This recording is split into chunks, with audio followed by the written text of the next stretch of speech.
Baby, this is nonsense.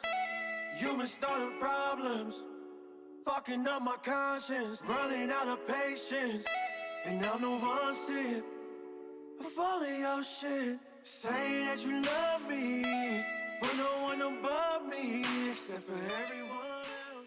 You won't even. All right, would you mind saying your name, band you are affiliated, or what kind of music you do?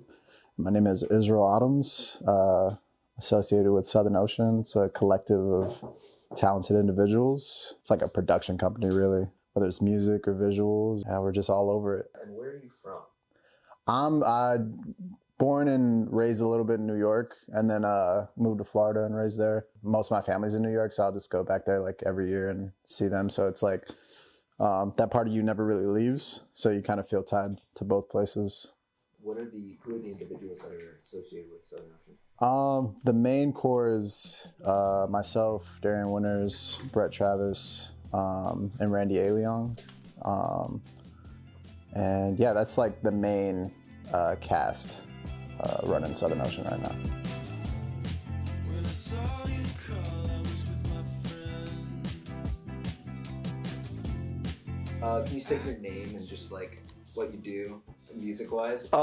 My name is Darian Winters. I do whatever I like, whether it be rap, EDM, pop, indie, the list goes on. I mix, master, engineer, produce, and write all of my records. Besides when I ask for help when I don't know what the hell I'm doing. I was born in New York, the motherland, but then I grew up in Jamaica. I spent 14 years in Jamaica. I'm Dorian. I play bass for Silvertongue. My name's Andrew. I am the singer and I'm the frontman of Silvertongue. My name is Mel, and I'm the keyboardist and synth player, and I do some backup vocals. My name's Jake, and I play guitar in the band Silvertongue. Woo! So, how did Silvertongue come about? So Dorian, me, and Jake went to college together in Massachusetts at University of Massachusetts Lowell, and I have been writing music since I was in middle school, and so I was doing some like solo songwriting and like performing on the radio station at our school, and I wanted to slowly fill that out more with a band. So then I had my roommates who I already knew played music kind of join, and we have had a few different people in and out of the band, but then recently after moving to Portland we had Mel join for keyboard, and then we have a drummer, Joe Henry, who is not here right now, but he is our drummer. How long have you guys been like centered, or I guess stationed in Portland? We've been here 2 years now.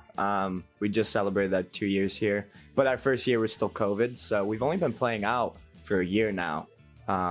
So we were here, we released an album when we got here that we were working on before COVID, and but then once everything opened up, we put out a single, got out, met more bands, and we released another album in June, and so about a year now, and it's been amazing. We love it.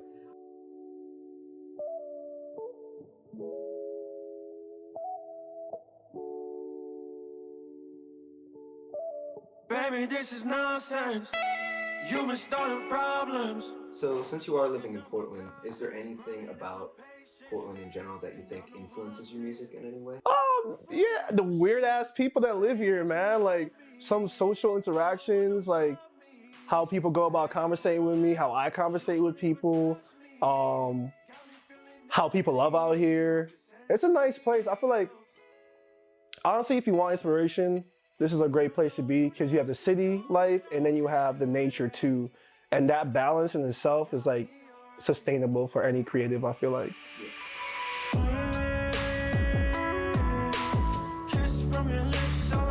Totally. The whole album that we just put out, Arboretum, already in the name is super Portland and Oregon in general, like focused. Because we moved here, you know, from Massachusetts, obviously not Mel, but and it's just so green and luscious, and like welcoming, and it just gives this warm, fuzzy feeling inside Portland, Oregon. We've really found our like a new home, it feels like, and I feel like building a community and meeting friends and playing out music for the first time and stuff like that here. We collaborated a lot more on this album than the older songs. I feel like it was Andrew wrote them, and then we kind of expanded on that, but this one was more passing ideas around and forming them all together. So I definitely think it really changed our sound from the Ghost album to this newer one and moving forward. Yeah, we wrote a lot of songs about the people we've met here, a lot of love songs to all our friends we've met, and just such a supportive community here. The weather, like you just kind of look outside and for what 6 or 7 months it's like gray, and I think a lot of the sound, especially on the new project I'm working on, is like, I wouldn't call it sad, but it's more like dark and like moody, but you still try to like you can still find like a good time in it. Like I think people have like, if you've lived here, you kind of have to adapt and figure out how to find fun in the rain or like the cloudy days. So. What made you want to be or start being a musician or putting out music into the world? So like when I was younger, everybody in my hood, in my family, everybody in the streets, they call my brother Tupac, right? And he was like he lived like the Tupac lifestyle, you know what I mean? And my other cousin's name was Snoop Dogg, you know what I mean? So it was like this whole connection. But they put me on a lot of rap. Then I found out my dad did music, and I was like, holy shit. So I was like, oh, this is in my blood. But I started writing poetry, and after writing poetry for some years, did some competitions, won a competition. I was like, yeah, I might as well try doing music too. And then I fucking fell in love. What role does music play in your day-to-day? Music is my everything. Like, it's the thing that takes up the most space in everybody's life. I don't know, it plays a big part in my life. I do not feel I could obtain a sliver of happiness without music in my life. I would die. Literally. Yeah, Can't live without it. yeah, it's pretty much everything. So Can't shower without it. yeah, well, you're always listening to music. We're always talking about music. We have so many playlists that we share, so we're always sending music. Yeah, it's cliche, but like it really is like everything. So makes sense for musicians. I mean, that's all we do. Every waking. Yeah. Seriously. I'd probably say like it's just like, yeah, it's just like a DNA thing. Like it's my father played music, my mom is a poet. I feel like every like artist has some like cliche photo of like them as a kid near a piano or some microphone or some shit. But like that shit's like, it was really just around me all the time.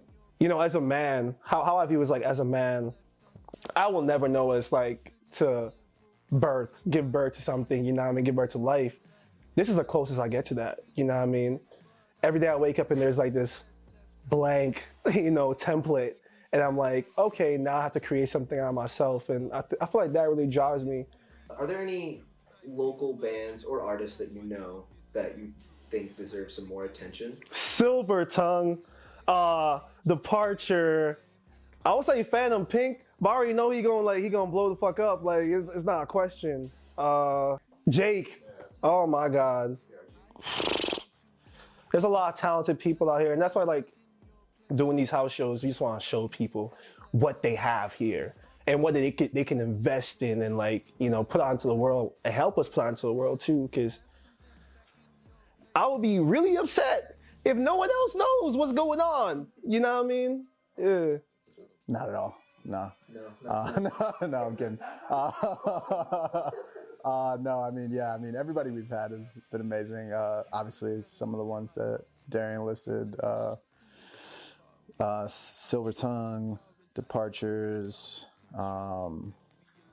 Larissa Birdseye. We have Chip Nail Polish tonight. Phantom Pink, Frex. Yeah, but I mean, there's a bunch of just like talented groups, individuals too that are just like producing music or just like doing stuff on their own that you'll just hear it and you're like, that's crazy. What does being able to host local bands and artists in this space through the laundry room mean to you? I mean, it's exactly like for me, like I've become like a person just like kind of checking off boxes, and really like sitting down with Brett has we've been able to like chip away at stuff. I mean, like a lot of this wouldn't have happened without him, because I literally will just come to him with stuff, like with ideas, and then like 4 shows, and then he'll bring like a list of groups. I mean, we found the Departures, Silver Tongue, pretty much everyone you've seen listed. Brett is probably the reason that they're here, because he gave us the list, and we just kind of ran with it. So, we were in Florida looking for something like this. I feel like a lot of my life I've been looking for like just someone to like be like, hey guys, y'all made music that sounds good, come perform here, you know, let's give you an opportunity. And the whole thing, what I love about this the most is like we're making opportunity. Because a lot of these people, I feel like they want to scam you or something, or have you perform at some shitty venue, and then like there's no respect, there's no love, there's no community. And we're really just trying to build community out here, and community for everybody, bro. Like not just people who we think might be like, oh, like this person's good, like not for everybody. What you talk about that too? It's super important. I'd say it's like a step above an open mic, where you can highlight artists who are really good and really talented, but they just don't have that platform yet. They can get their feet wet, get their feet in the door, and you can really create a nice fan base here. It's a nice, warm, welcoming environment. So if you have a house and you like bands, think about opening it up to have house shows, because it's really important. Where do you see yourself for the future? What are your plans? Consider a music career. With plans in music, I'll be lying if I tell you, you know what I mean, like, oh yeah, I got blah, blah, blah, like this and that, because nobody knows what the future holds. I just want to keep on feeling and keep on creating, and hopefully I can connect with somebody who feels the way I feel and build something off of that and build a community. I just want to make everybody more connected, man. Like, I know growing up and being the type of person I am, like I can't relate to a lot of people. And so if I can find more people I can relate to, or more people that feel like family, like, you know what I mean, that's a win. That's a big dub, because that means I have quality of life. You know what I mean? Through the laundry room, like, I think it has potential to like, it's definitely not always gonna be here. That's for sure. I think we have bigger and better things in mind. Eventually I wanna like own a house that's exclusively for these things, and maybe even just pass the reins to where it's like, if I'm on the road doing something, like if I'm grateful enough, or if I'm blessed enough to like, cause I wanna tour and stuff, so I wanna get a tour in the future, that somebody can just kind of run it for us. So that for Through the Laundry Room, and then just Southern Ocean is as far as it can take us. Like, I think Darian Winters has some of the best music that more people need to be listening to. I think I have some stuff that's in the works that's going to be really good, and not only us, but there's a lot of stuff in the city that 10, 20 years from now they're going to wonder how all this happened, and then they'll have to trace it back. So, Would you like to say anything? Yeah. What's your favorite thing about playing with us last year? Favorite thing playing last year? Probably just making so many new friends and connections. And I've played live music before, but it was more of like recitals and boring stuff, and so it's been really awesome to be able to get up on stage with some of my best friends now, and to just be able to play like my favorite music and to see everyone in the audience too. So it's just been an incredible time.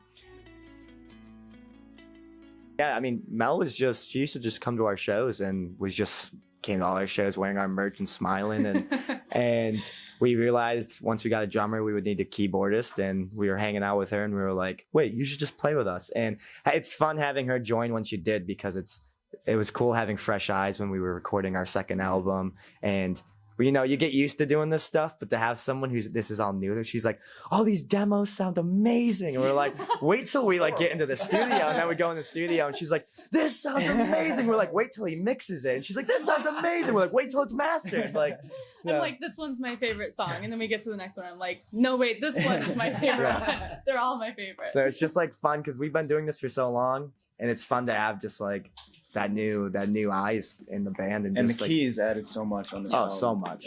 I can't imagine having no piano in music anymore. But yeah, That's us. that's us. We're Silver Tongue. We love Portland. And shout out to Through the Laundry Room. Shut up, man. Yeah, thanks for having me. Shout out Bags up in Spokane.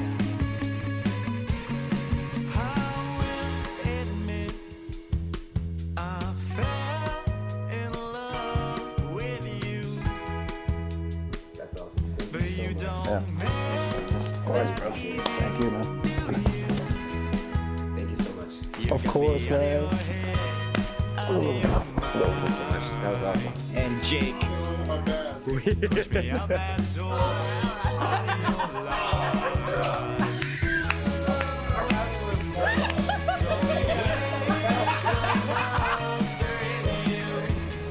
It's my good side. Who am I? Can't. Every side is my good side.